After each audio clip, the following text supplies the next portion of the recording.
ഓഹരിയാണ് എന്റെ നാട്. കടലിനും സഹ്യനുമിടയിൽ സ്നേഹത്തിന്റെ കുളിർമഴ പൊഴിയുന്ന എന്റെ മലയാള നാട്. ഇവിടെയെങ്ങ് വടക്ക് ദേശത്താണ് നൂൽമഴയും കോടമഞ്ഞും പെയ്തിറങ്ങുന്ന എന്റെ സ്വന്തം വയനാട്. എവിടേക്ക് നോക്കിയാലും മനോഹാരിതയുടെ കയറ്റിറക്കങ്ങൾ മാത്രമുള്ള ചുരങ്ങളുടെ നാട്.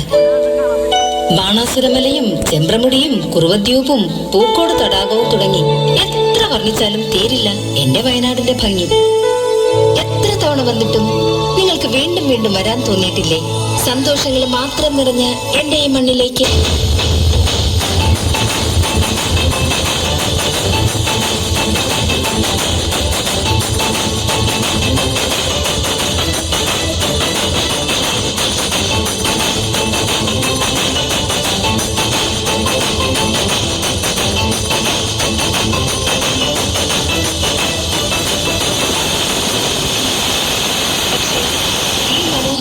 ിലും ദുഃഖത്തിന്റെ ഗർത്തങ്ങളിലേക്ക് ഞങ്ങളെ തള്ളിവിട്ട് കളഞ്ഞു തോരാത്ത മഴ പെയ്ത അന്നത്തെ ആ രാത്രി.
മുണ്ടക്കയിലും ചൂരൽമലയിലും തുടങ്ങി ചാലിയാറിൽ എത്തിച്ചേർന്ന മരണത്തിന്റെ ആ മലവെള്ളപ്പാച്ചിൽ ഞങ്ങളുടെ മനസ്സിലെ എന്നത്തെയും നൊമ്പരമായിട്ടാണ് അവസാനിച്ചത്. ഓരോ ദുരന്ത മുഖങ്ങളിലും മലയാളി പൊളിച്ചെറിഞ്ഞിട്ടുള്ള ജാതി മത വേലിക്കെട്ടുകൾ അന്നിവിടെയും തകർന്നു.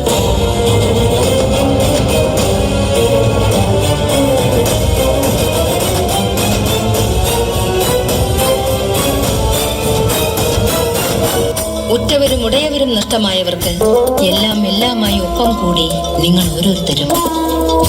അന്ന് ഇരുട്ടിൽ തപ്പി രക്ഷ തേടിപ്പോയ ആ മുത്തശ്ശിക്കും കുഞ്ഞിനും മുന്നിൽ കാട്ടാന പോലും രക്ഷകനായി കാവൽ നിന്നു.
പല ജീവിതങ്ങളെയും ഉലച്ച രാത്രി, പല ജീവനുകളും മണ്ണിനടിയിൽ പുതഞ്ഞുപോയ രാത്രി.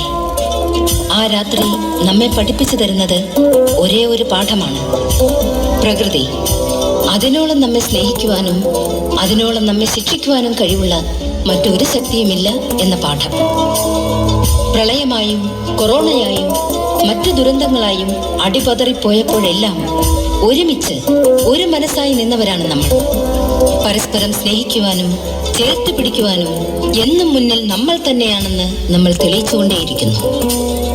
ഇനിയും ഇനിയും സ്നേഹത്തിന്റെയും സാന്ത്വനത്തിന്റെയും വഴിയിലൂടെ നമ്മൾ മുന്നേറുക തന്നെ ചെയ്യും.